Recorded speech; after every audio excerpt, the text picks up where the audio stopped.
अस्सलाम वालेकुम। कैसे हैं आप सब लोग? आई होप कि आप सब लोग खैरियत से होंगे, मज़े में होंगे और सर्दियाँ इंजॉय कर रहे होंगे।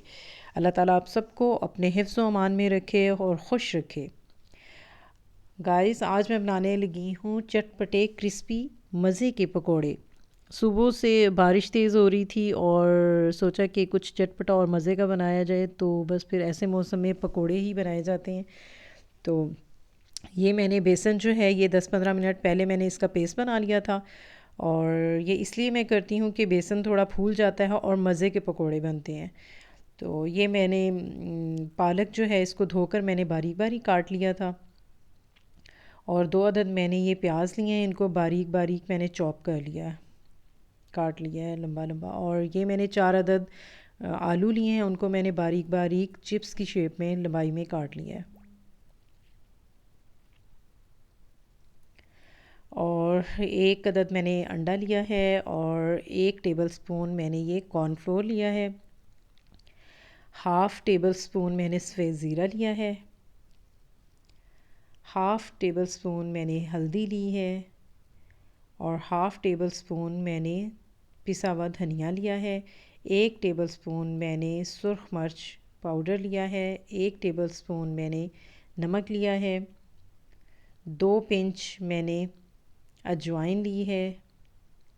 और 1 टेबलस्पून मैंने खुश्क धनिया लिया है साबुत।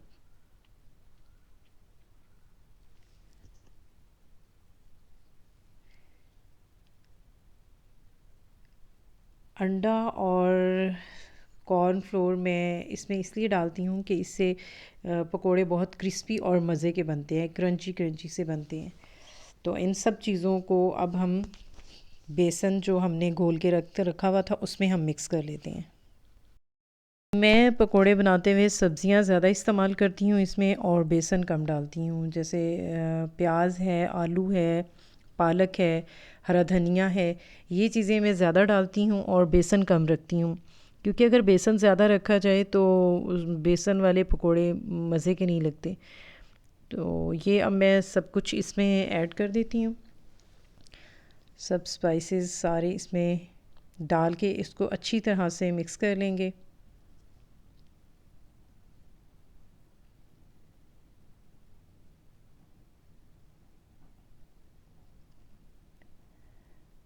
और फिर इसमें प्याज, आलू और पालक भी डालकर उसको अच्छी तरह से मिक्स कर लेंगे बेसन के साथ।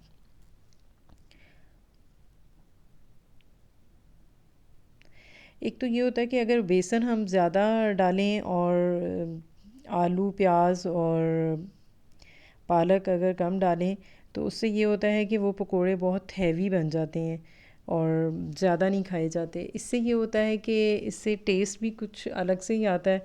बेसन का टेस्ट कम होता है और सब्जियों का टेस्ट ज़्यादा आता है।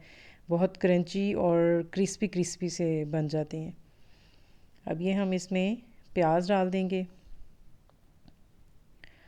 आलू ऐड कर देते हैं इसमें।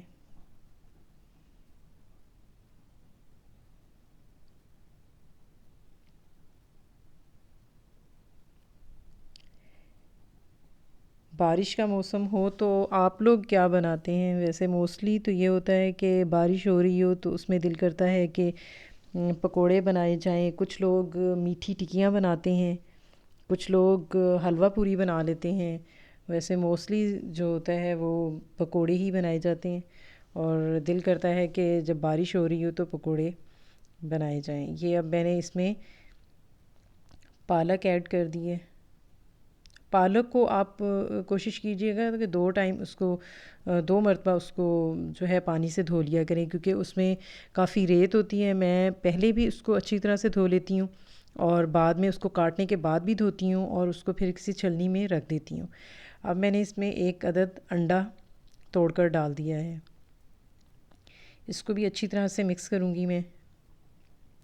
अंडा और कॉर्नफ्लोर डालने से मैंने पहले भी शायद आपको बताया है कि इससे बहुत क्रिस्पी और मज़े के पकोड़े बनते हैं, क्रंची क्रंची से बनते हैं। मुझे वैसे नरम वाले पकोड़े सॉफ्ट जो होते हैं वो मुझे नहीं पसंद होते, मुझे थोड़े क्रिस्पी वाले पसंद होते हैं।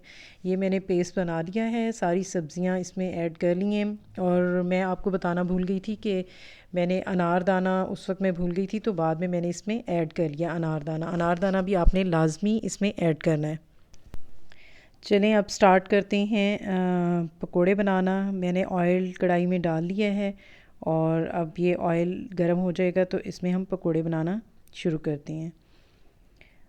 हाई फ्लेम मैंने अभी रखा हुआ है और जब ये सारे इसमें मैं पकोड़े इसमें पूरे डालूँगी तो उसके बाद मैं इसको मीडियम पे कर दूँगी ताकि पकोड़े जले नहीं और अच्छी तरह से अंदर से पक जाएं। सारी सब्जियां और जो भी बेसन वगैरह है ये सब अच्छी तरह से पक जाए।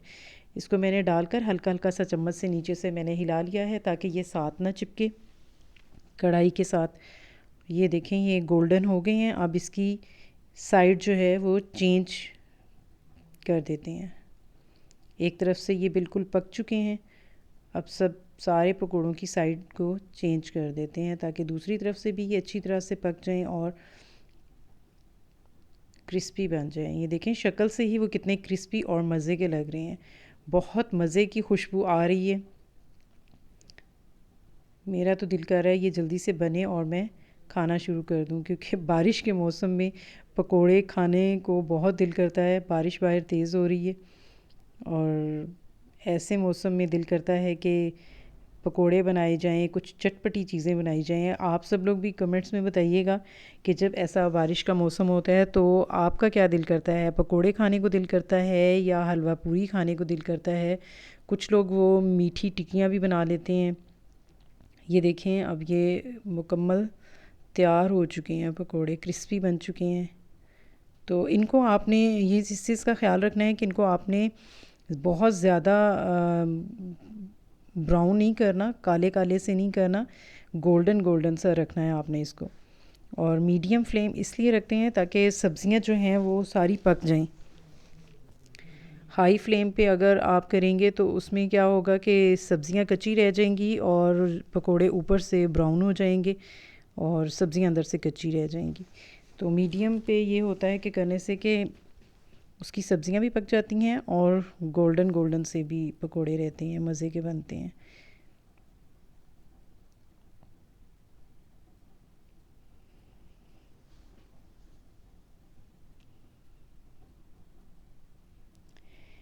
इसी तरह से हम बाकी जो बेसन है उसके भी सारे पकोड़े बना लेंगे और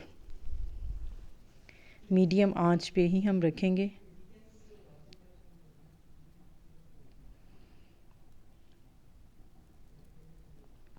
आप लोग भी ज़रूर ट्राई कीजिएगा मेरी इस रेसिपी को, अगर आपको लगे कि ये रेसिपी अच्छी है। और एक और बात करनी थी गाइस कि अगर आप मेरे चैनल पे फ़र्स्ट टाइम आए हैं, देख रहे हैं मेरी वीडियो को फ़र्स्ट टाइम, तो मेरी वीडियो को लाइक करें, शेयर करें और सब्सक्राइब ज़रूर कीजिएगा कि हम लोग बड़ी बड़ी मेहनत से ये वीडियो बनाते हैं, तो एक तो लाइक और सब्सक्राइब तो बनता है। तो ये आपकी तरफ से प्यार मोहब्बत होता है कि आप लोग हमारे चैनल को सब्सक्राइब कर दिया करें। सारे पकोड़े मैंने बना लिए हैं और ये देखें कितने मज़े के बने हैं, कितने टेस्टी लग रहे हैं और क्रंची क्रंची से हैं।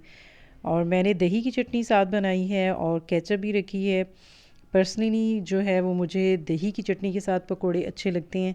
तो आप लोग जो हैं वो जो आपको अच्छा लगे आप उसके साथ खाइएगा और मुझे दुआओं में याद रखिएगा। मेरे चैनल को सब्सक्राइब ज़रूर कीजिएगा और अगर लगे कि मैंने आपको कुछ अच्छा सिखाया है तो एक अच्छा सा कमेंट्स भी कर दीजिएगा। अल्लाह हाफ़िज़, खुश रहिएगा और